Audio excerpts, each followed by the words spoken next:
Welcome back to Character Select. Tyler, meow. Talking about your cat, look what you did. Yeah, my cat's being a little butt. He wants attention. And I associate the word meow with mal, so meow. We're back in it with Sorcery 2. We were gambling in the halls of Vlada, and we chased a gnome out into this shithole. And we're Yeah. going in this house. Kicking down the door. Well, we poked it and the door fell down, so no We're kicking. kicking it down. Not The house vandalism, I swear to God. The house consists of a single room with a large table and a large chair. And in the far corner, a sealed box. Everything seems in good repair. The wood looks waxed and polished, and the hinges on the box are free of rust. Interesting. So we poke the door and it falls open, and yet everything in here looks nice and decent. Mm-hmm. Interesting. Interesting. Interessant. I guess look around. Look around. From the doorway, you stop and look around, and that's when you notice the foot sticking out from under the table. Okay, look at the foot. You go over to look at the foot. It is clawed in a dull shade of gray-green. It is about the size of your head and sticks out from under a low table. This house feels dead, and even the air inside seems to not move. What? So wait, is the table covered? I don't know. Like, I don't know. there's a, like, so that's a big foot though, the size of your head. Yeah. Yeah. Unless it's like a severed foot. Which is just creepy. So There's a foot in the box. just a foot sitting on. It's not attached to anything. It's just a foot. Right. Maybe. I don't know. Hard to say. I guess prod it. Like poke it with a stick. Reaching forward with the walking cane you found in the house in Lower Kara, you cautiously prod one toe of the foot. Nothing happens. Poke it again. I just have this image in my head of just like this foot and some guy sticking a stick going, poke him with a stick, see if it's dead. Yeah, poke it again, see what happens. Let's see. Feeling more confident, you prod it once more. Still nothing. It seems like this creature is either very asleep or very dead. Interesting. So there's it is attached to a creature. That's the thing. Maybe? I don't know.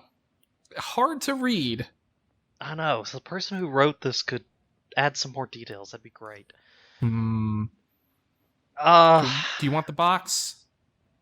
I kind of want to know what's in the box. What's in the box? All right, let's go for for the box. Go for the box. No longer concerned about the creature, you head over to the box and lift the lid. Inside are a series of small round stones carefully carved. Interesting. Lift out a stone? You pick out one of the stones at random and lift it from the box. It isn't heavy, but it's exquisitely smooth, not quite round, with a dimple at the top and a deeper pit near the top. With a dimple at the top and a deeper pit near the top. In fact, you realize as you turn it over in your hand, it is carved in the shape of an apple. Looking in the box, you see other carved foodstuffs: apples, bread, rolls of goat's cheese, a ham. Each has been almost perfectly chiseled into shape. That's kind of creepy. Petrification gone wrong? Or it's like the rock biter from Neverending Story. Yeah, who has making like gourmet meals or whatever. Carving it into yeah. That'd be interesting. Look through the stone food. You search through the box, hoping to find something to explain the purpose of the collection, but you discover nothing more. Turning away, your eyes fall on the other side of the table, where the head of the creature lies. The face is clearly stone, the eyes are stone, the open mouth is stone. It is a statue of a Sven, or else it once was a Sven. In its hand, you see it holds a stone shovel. Yeah, so this is petrification gone bonkers. Examine the shovel. You peer at the shovel. It has a wide blade, good for heavy digging. The creature was a gardener, perhaps, or farmer, or more likely, given his lonely outpost near the necropolis, the city gravedigger. Now he is solid stone. Such things are not impossible. Perhaps he buried a wizard's lover, a day too soon, perhaps. You step back out into the dying sunlight. That's crazy. What are you looking at, meow? Thought you were talking to me. I was like, what? I ain't looking nothing. You're just sitting there staring at me, meowing. Meow. Anyway, you make your way between blasted walls and weed-encrusted rubble. There's constant movement in the corner of your eyes, rats scurrying to hide under the stones and in the cracks. The path turns around a large stone fountain, which is toppled over on one side, revealing an empty well shaft leading down into the earth. Now, when they say drop a pebble, does that mean one of your pebbles or you pick up a rock? I don't know. Yeah, I was gonna say, does that mean I waste a grenade? Because, that's kind of how I mentally associate pebbles, since I can turn them into high explosives. Yeah. I guess look at the fountain first. Alright. The fountain is carved to resemble a gigantic serpent leaning up from the base of the pedestal with its jaws open to devour a marble sun. Damn. Openings in the stone suggest that when the fountain was working, water ran between its scales and down onto the base, as though the serpent was being pushed down by a rainstorm. We have 4 pebbles, correct? Yes. I guess drop one into the well? You toss a small stone into the well. It plunges into darkness, then with a thunk, it hits something, barely a foot or two down. By the sound, it made a wooden board? Look into the well. You peer over the edge of the well and look down into the darkness below. There seems to be some kind of wooden ledge built across half the shaft, a short way down. Beyond the ledge, the well continues into darkness. It's interesting. Man, the last time I went down into the well, though, we didn't have a good time in the well, it has to be said. No, the last time I went in the well, I thought, ooh, secret underground dungeon, this'll be cool. Why is everything full of water? Because it's a sewer. Yeah. But who's to say this one won't be full of creepy undead or angry goblins? Maybe it's like Blight Town from Dark Souls. Oh, fuck that. That's even worse. Run into big-eyed basilisks, which curse you and make you lose levels. Yeah, no. Let's not do that. Do I sate my endless curiosity and go into the well, or... I have a feeling that the longer we, hang around Kare, the easier it'll be to, finish things up. Let's try first dropping in a stone. Okay. I guess it's pick up a rock and chunk it. You find a small stone and toss it down. It falls past the wooden ledge and hits another, a little further down. Someone has built a way into this well. That's crazy. Who would do such a thing, cat? Did it just knock something over? It did. It's being goofy. He's being goofy. You mean a little goofy boy. Anyway, do you want to just forget this well or go on down? Well, one well was bad. We'll see if this one is any better. Alright, we'll give it a shot. Clamber on down? Clamber on down. You clamber over the edge of the well and drop down to the ledge. Does it make any ominous noises? Nope. Into the well. Oh, goodness. You land on a wooden platform built across half the width of the well. A gold piece lies by your feet. Yay, take the coin. You got 1 gold coin. You pocket the coin. Distant noises echo up the well shaft. Interesting. Look down the well. You peer over the edge of the platform, but the rest of the well disappears into darkness. Do you want to throw the coin down? Or leave?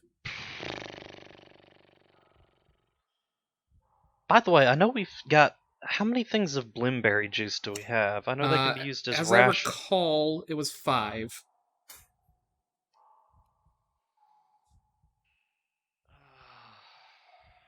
5 doses of Blimberry. But I'll just check our Is inventory there just to be safe. 5. Cool. And how much HP does each one give, I remember? I believe it's like 1 or 2. Bah. But if you rest, it gets you like a bunch. Yeah. Cat, please stop chewing on my shirt buttons. Is there a Thank way to you. zoom out a little bit? Oh my god. Oh my gosh. So that's a... Now, we do recall there was a well opening at the top of the necropolis up here. Yeah. So we could go under the entire graveyard and come up at the end. Cat, stop chewing on my shirt buttons, please. Thank you. On the one hand, I don't want to skip a lot of stuff because I would like to find more clues. Because I have a feeling they're important to, like, you know, escape the city. It is a city of traps. What spells are available? I assume Sus and How. Probably. Probably Fall. So Fall, so we can jump down like a feather. Whoops. Cat, stop chewing my buttons.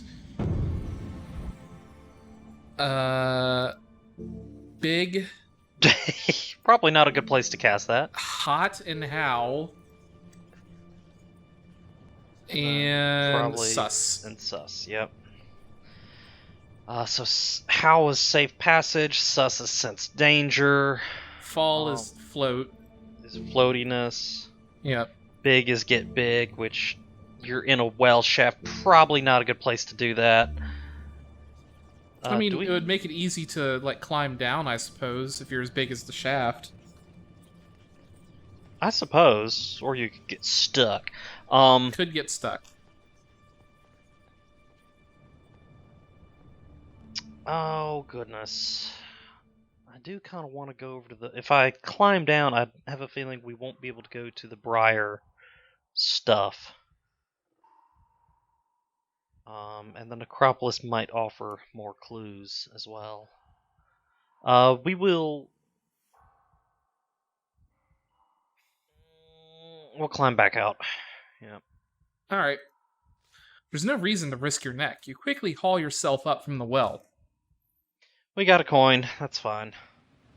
1 gold coin is fine. You blink in sudden sunlight. It is approaching late afternoon. You follow the path around the edge of the wasteland. I want to go south, damn you. Why are you still going north? Quit doing that. After a while, another path joins this one. Looking back along it, you see a toppled steeple. The track climbs the rise at your back towards a low hovel. This is the far edge of the wasteland, and ahead you make out a line of tall, dark trees. So we can go to the steeple, the low hovel, or the fence. Let us go to the steeple. You make your way through the wasteland towards a church. Most of the building is in ruins, but a tall steeple still reaches for the sky. Circling the steeple are 2 dark shapes that look like enormous birds, and at the foot of the church, a man dressed in rags is curled up, asleep. Interesting. Look at him. You stop and peer to look down at him, or peer down to look at him. His face is curiously familiar, and you have definitely seen it somewhere before since you arrived in Kare, although you have not seen any beggars as filthy and smelly as this one.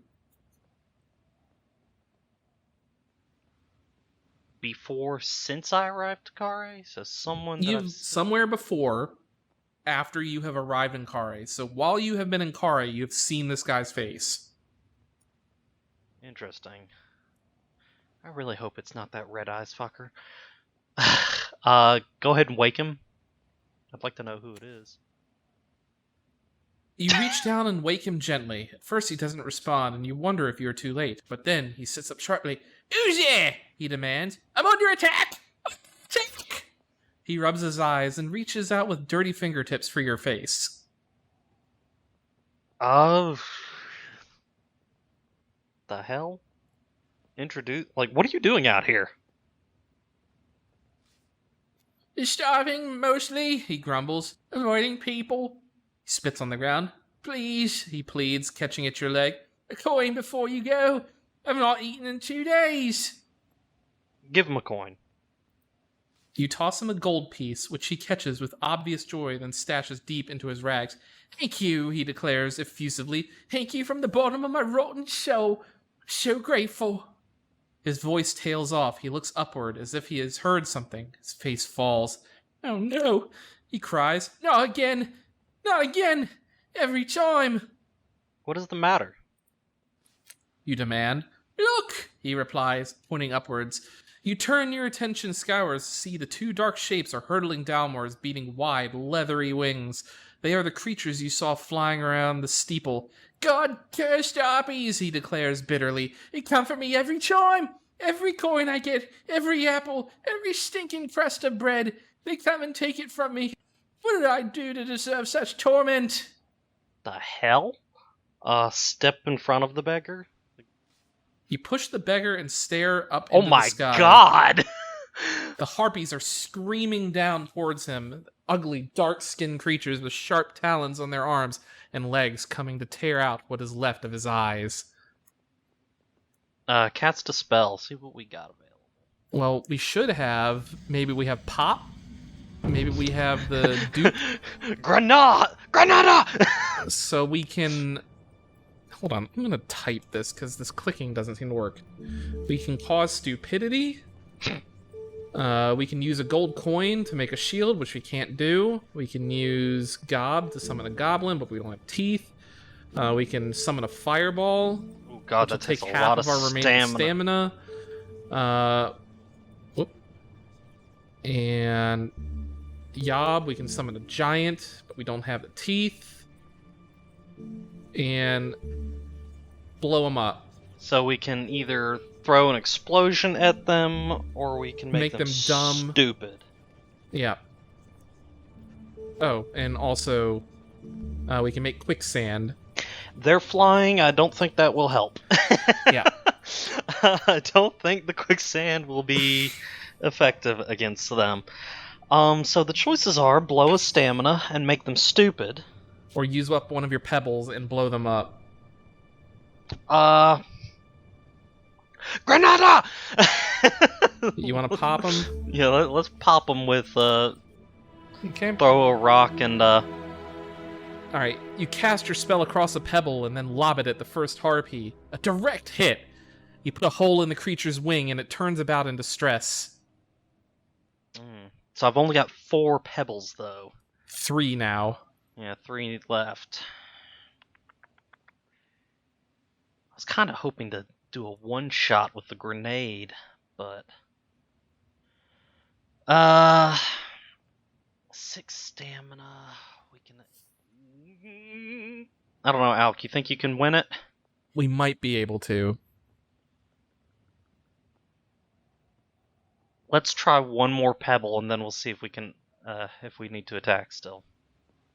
Gotcha.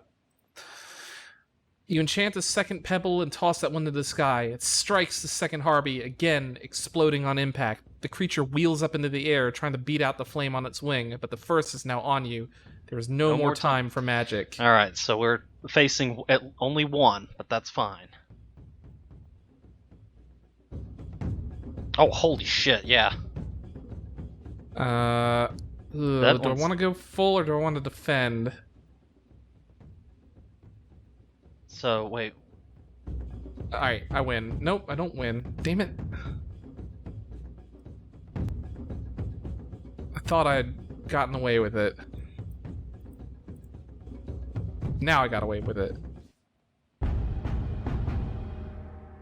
You wait for the harpy's wide wings to open, and then you strike, pushing off the ruined wall behind. You thrust forward.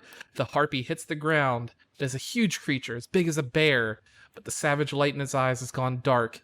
The beggar darts forward to jab it with its stick, but there is no time for celebration as the second creature is already searing down from the sky. Alright.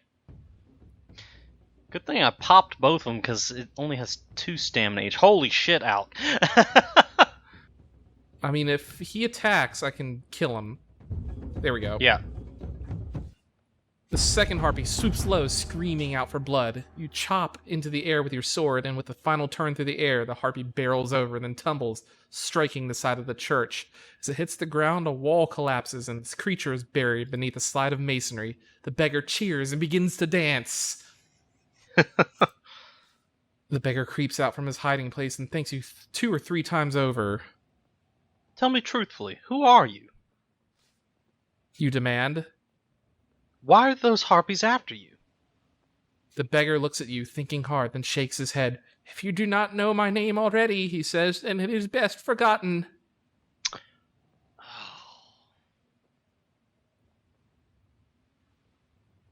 Do you think it's Lorag, the guy who was living in the mansion?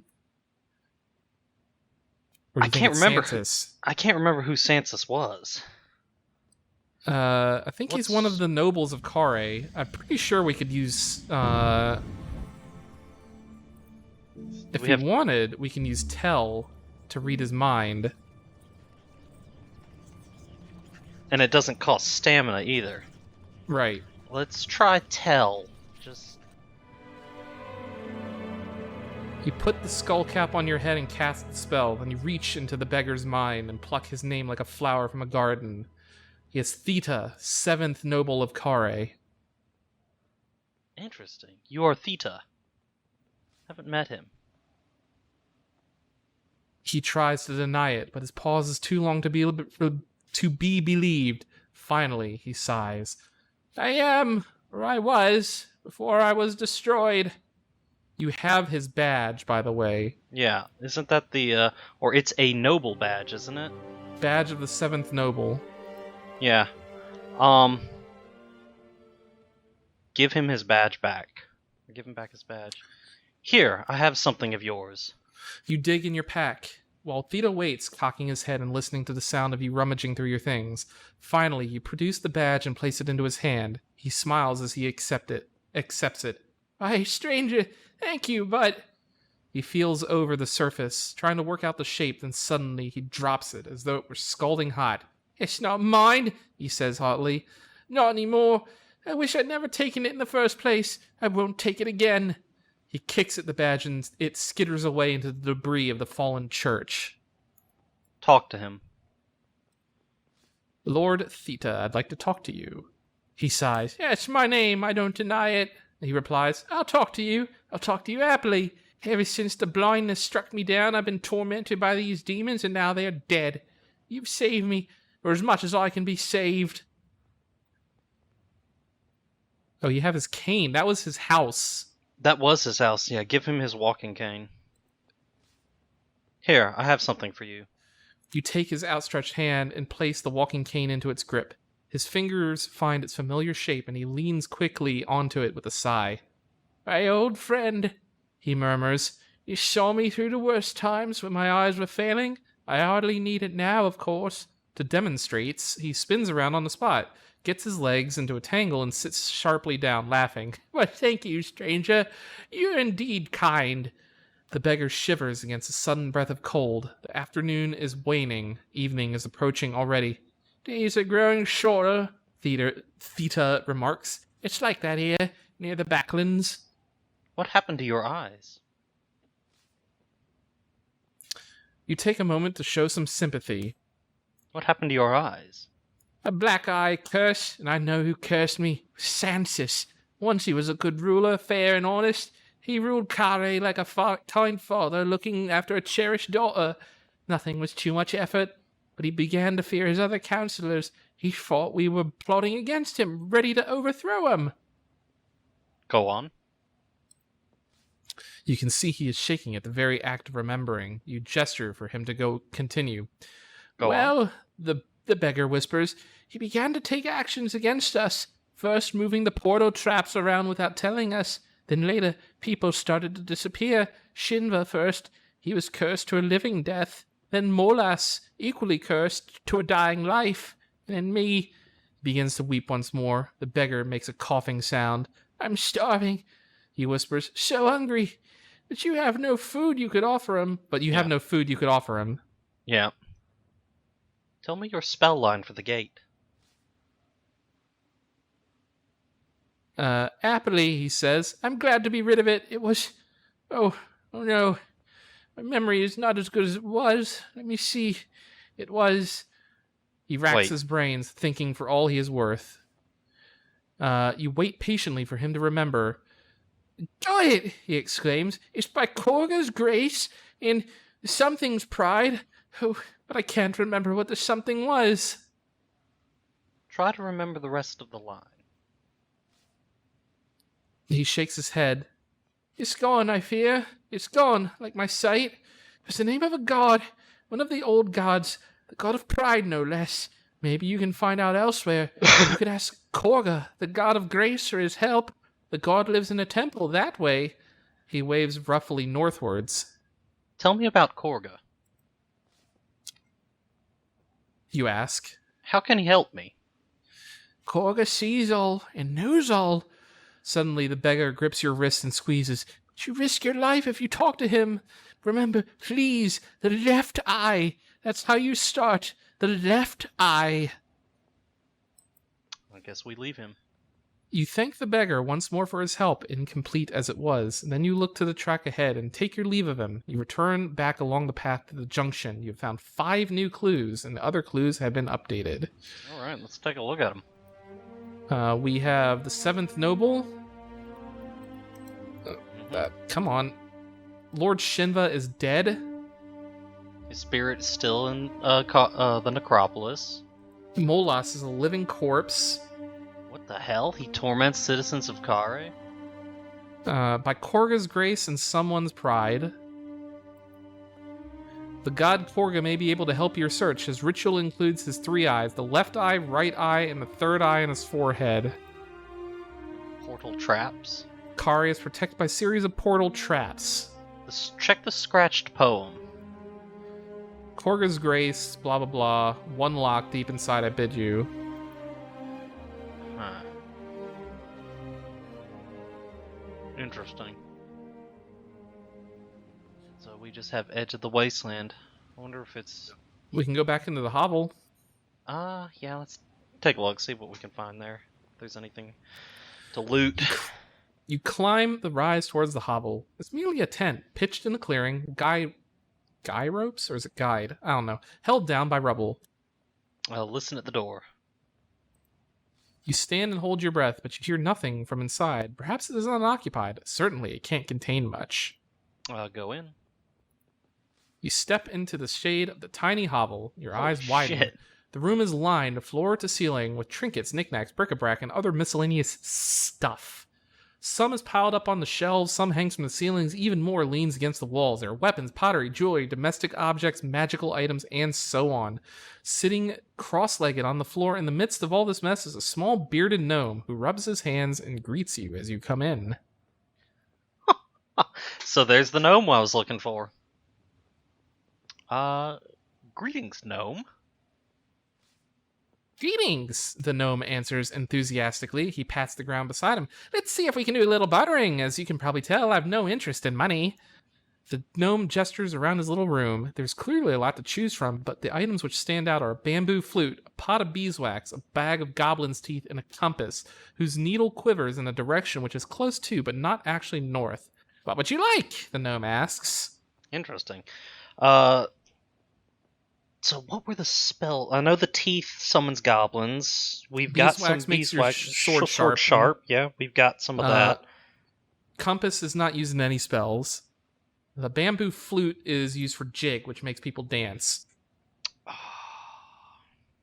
Interesting. I'm wondering what the compass is for. Probably telling you which way you're going. Yeah, well, yes, but what could it be? I mean, I guess... Do you want to look at the compass? Yeah, take a look at it. You pick up the compass. It's not a normal compass, the gnome says. Instead, it'll point you to where it thinks you need to go. I'm afraid it has a mind of its own and isn't always correct. And it probably won't work in the countryside outside Kari either, so I'd understand if you don't want it. So it points to where... Okay, It's got like, a mind of... It's like Jack Sparrow's compass from Pirates of the Caribbean. That Sort kind of sort of works. May Points you work, to your heart's desire. but not always. Yeah, that would probably be handy, at least getting through here. But it depends on what he wants, really.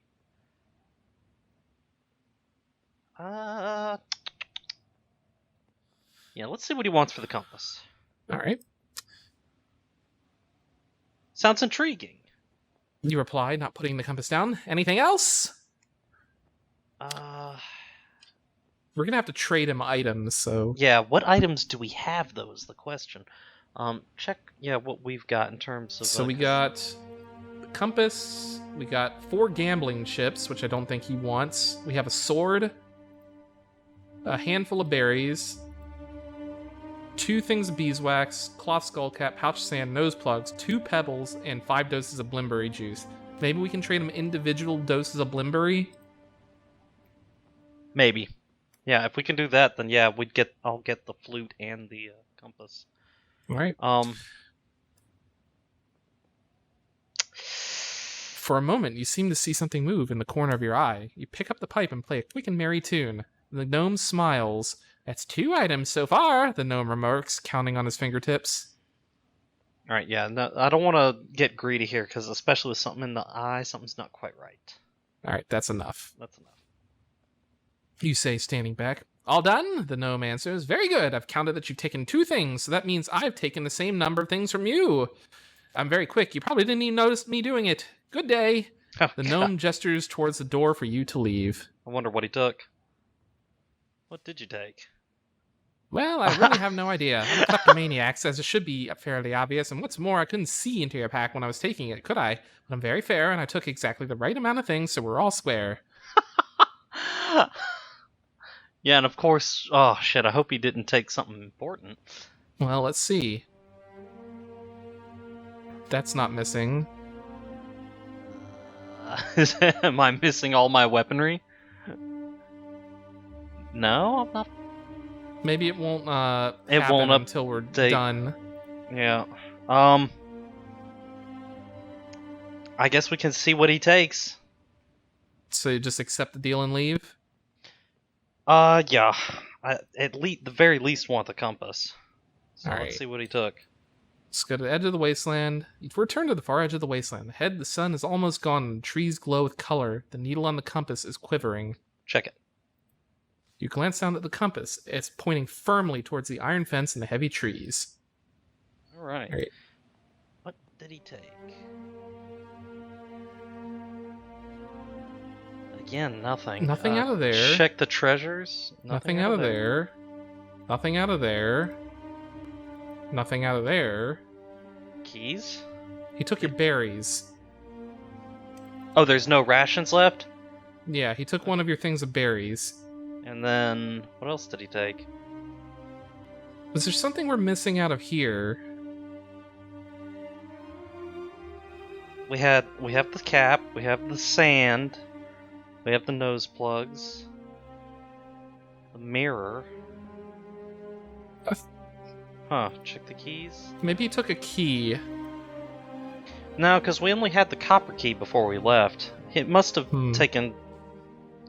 I don't know, if we're not missing it, it wasn't that important then. Yeah. There we go. The path ends at a tall and ancient iron fence, overgrown with weeds. Through the dense leaves, you can make out a wide area beyond, dotted with stones and small buildings and straight, somber trees. This is a necropolis of mausoleums and tombs. I guess we will try to climb the ivy. You test the ivy. It seems tightly wound about the railings. Wedging on one toe between the metal bars, you grip the cords of the plant and haul your way up. Then the second foot is up. And you are climbing, though you can feel the plant tearing under your hands. I wonder how high we are. Keep climbing. See if we can get over it real fast. Oof, nope. Nope. Shit. You keep going, hoping that if you move quickly, you will clear the fence before the ivy comes away. You don't manage it, and near the very top, you feel the sap leaking between your fingers as the cords of the plant snap. You fall painfully back onto the rubble-strewn ground. However, all is not lost. Where the plant is torn away from the fence, a foxhole has been revealed, leading underneath the fence. Something, a rat perhaps, scurries through the fence and back into the wasteland.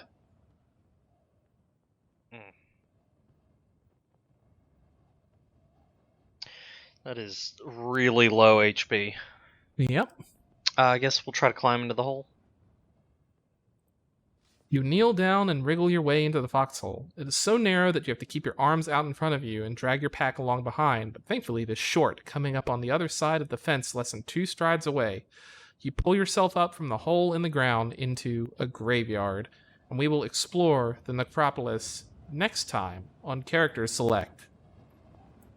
I really Spooky, hope scary skeletons will send shivers down your spine, Malhavoc. I'm really hoping I'll get a chance to actually take a rest and drink some blimberry You rations. could drink a blimberry juice right now if you want to. That would only give 1 HP. If we do the long, if we rest while doing a ration, then it gives a lot more.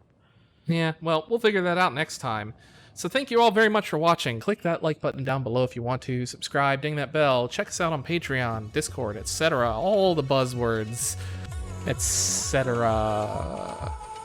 Now, beware the spooky, scary skeletons. They will send shivers down your spine!